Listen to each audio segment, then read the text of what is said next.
Silakan Ibu Husnu. Baik, terima kasih Ibu Muti.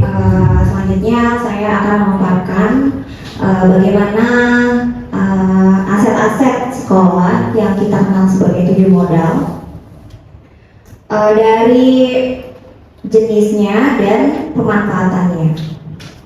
Nah, kita tahu ya, sebuah ekosistem akan berjalan jika antara faktor abiotik dan biotik itu saling mempengaruhi, saling membutuhkan, dan saling berkolaborasi. Nah, di sini saya akan memaparkan mengenai aset-aset sekolah, di mana kita memiliki atau sekolah memiliki 7 modal, yaitu tadi seperti yang dipaparkan oleh Bu Muti, ada modal fisik, modal sosial, modal manusia, modal finansial, modal alam, modal politik, dan agama dan budaya.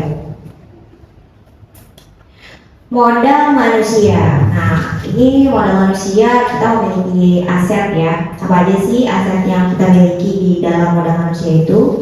Itu ada kepala sekolah, guru, siswa, pengawas sekolah, tenaga kependidikan, komite, orang tua, dan warga sekitar sekolah. Itu merupakan aset manusia atau modal manusia yang mungkin kita miliki ya di sekolah ini.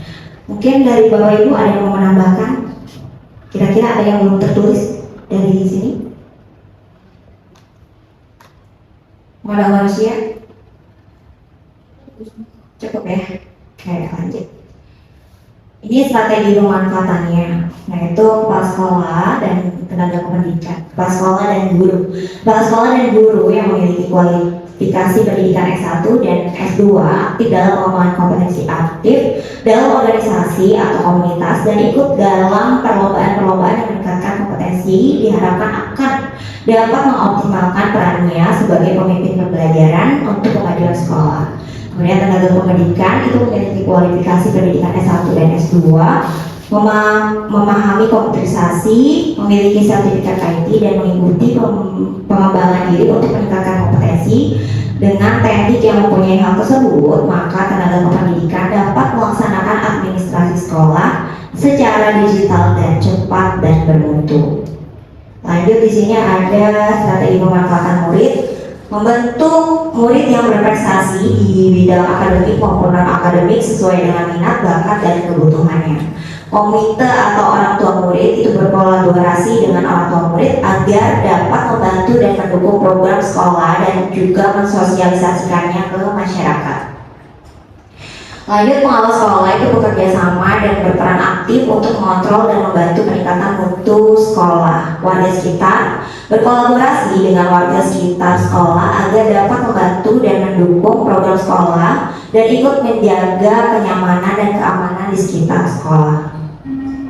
Nah, ini ada modal sosial, itu asetnya ada apa aja? Yang pertama ada aturan sekolah, komunitas belajar, rapat orang tua murid, organisasi keguruan atau pendidikan seperti PKG, MGP, PGRI, MKKS, Forum Bendahara Sekolah, dan organisasi siswa, OSIS, dan MPK. Nah, ini strategi pemanfaatannya ada banyak ya Bapak Ibu, bisa Bapak Ibu baca. Salah satunya adalah aturan sekolah untuk menanamkan disiplin positif. Lanjut ya Bapak Ibu. Nah, ini modal fisik. Modal fisik itu ada bangunan dan juga infrastruktur. Di bangunan kita ada ruang kelas. Kalau di sini ada 19 ya Bu, 19 ruang kelas. Kemudian ada ruang guru, kita di sebelah. Kemudian kepala sekolah, ruang perpustakaan, ruang UKS, ruang laboratorium, ruang aula, musola atau masjid, kantin, lapangan, gudang, dan juga ruang komputer. Terus bagian infrastrukturnya itu ada tempat parkir, jaringan internet, listrik, taman literasi dan numerasi, kolam ikan, air pump, dan zebra cross, dan juga ada pojok baca atau pojok literasi. Nah, ini pemanfaatannya salah satunya mengoptimalkan penggunaan bangunan dan infrastruktur untuk proses pembelajaran yang berpihak pada murid. Lanjut, di sini ada modal finansial.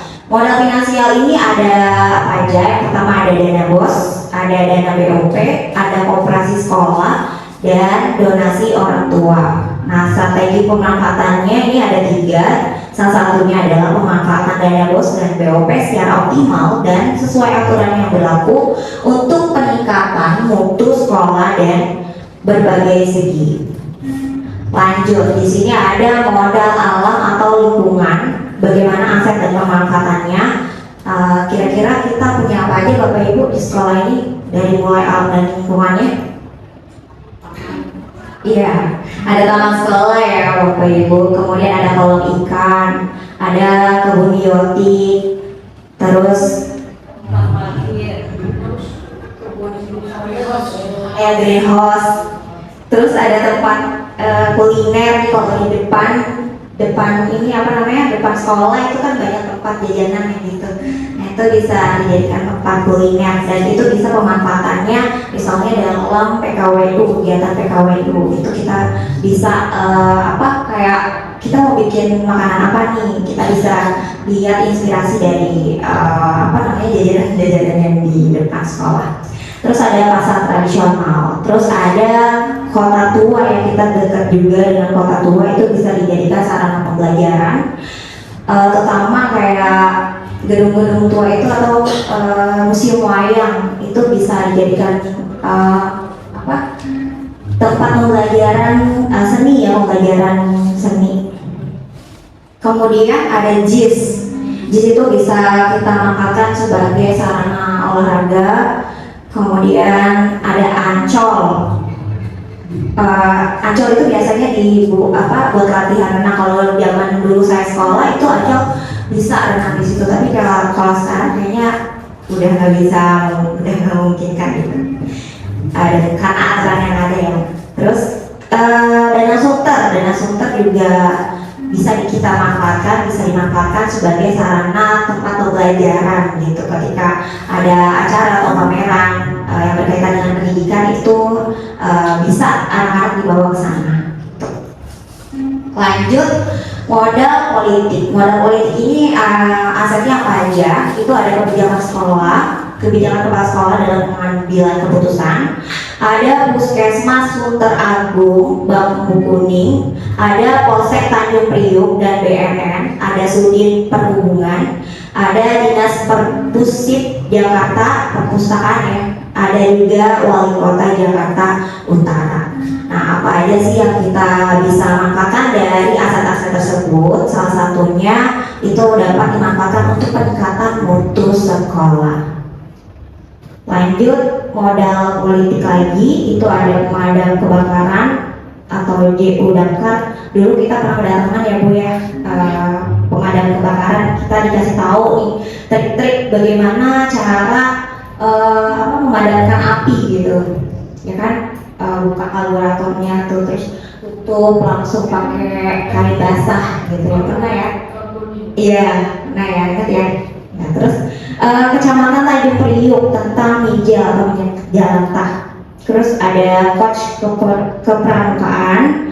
Terus ada Hyundai mobil. Kita bekerja sama dalam sistem yang bernama Save the Children. Terus ada Disdik PPATK. Nah, lanjut ke modal agama dan budaya.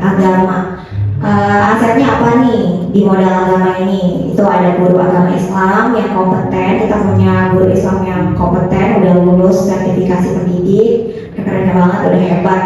Dan itu juga biasa memimpin sholat sholat duha, sholat Jumat, sholat zuhur.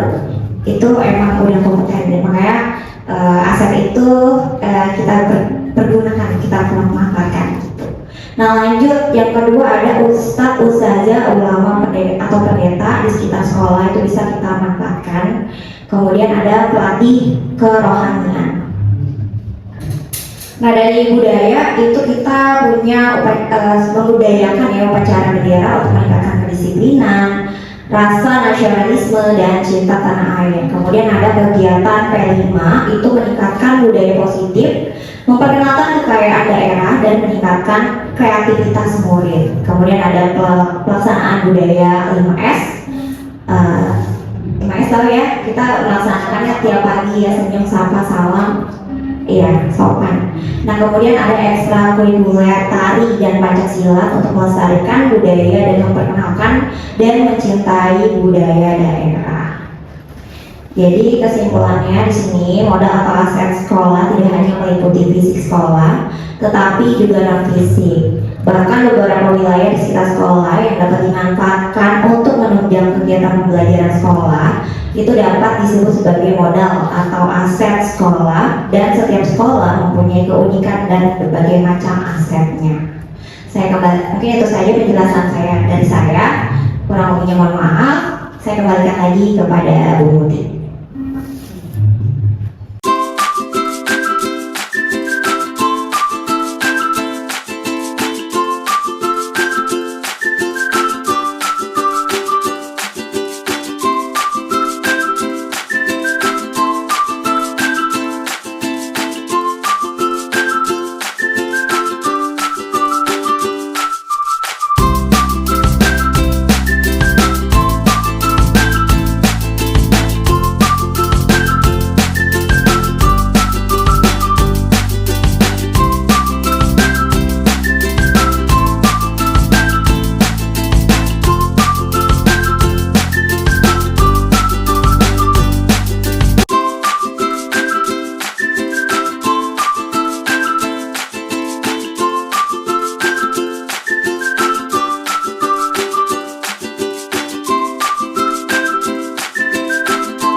Baik Bapak Ibu, mungkin sampai di sini dulu diskusi kita hari ini tentang pemanfaatan aset. Semoga apa yang kita diskusikan tadi itu bisa menambah wawasan Bapak Ibu semua, pengetahuan baru bagi Bapak Ibu, dan tentunya kita jadi paham ya apa aja aset-aset yang bisa mempengaruhi ekosistem di sekolah yang membuat pembelajaran menjadi menarik, menyenangkan. Tentunya semua itu dilakukan demi pembelajaran yang berpihak pada murid. Itu saja mungkin kita akhiri dengan ucapan Alhamdulillah. Alhamdulillah. Terima kasih atas perhatiannya Bapak Ibu yang sudah menyempatkan waktunya, anak-anak, Bapak Ibu guru, wali murid yang sudah menyempatkan waktunya. Terima kasih banyak. Ya. Oke, itu saja ya Bapak Ibu. Terima kasih. Wassalamualaikum warahmatullahi wabarakatuh.